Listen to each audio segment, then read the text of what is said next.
just too noisy.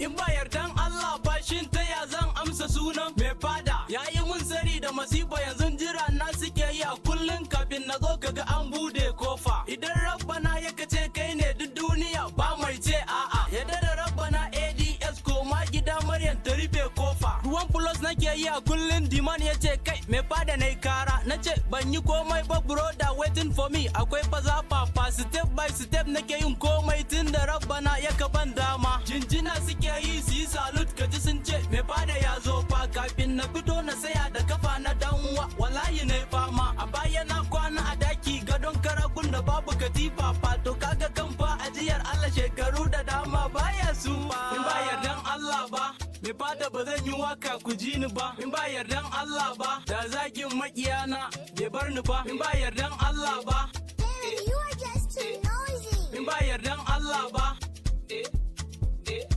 yanzu wakoki na gari a kasuwanni rumfa a kullun zubo su nake yi ba wasa gashi san ba sa sufa Allah mai iko mu tashi taro sai kaga kowa ya tafa za mu sa kananan kaya yin mu ga dama mi wankan jomfa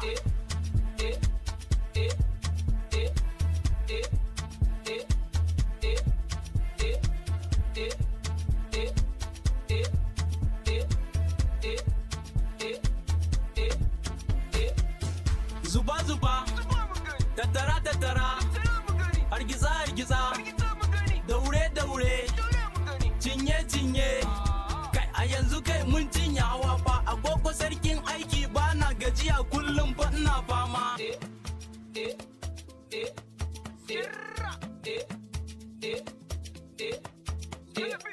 Aki nake kamar Unity FF kashin haɗin kan da nake so fa Allah mai iko yanzu Unity ta kira ni mu tattauna tashan haɗin kan al'umma 93.3 Jos Zafafa. Godiya nake yi a kullum bai wanda rabbana yayi guna fa movement na samu yanzu ko ina ana jin murya na fa na zagaye kauye da birane ko ina tamkar shinkafa fa.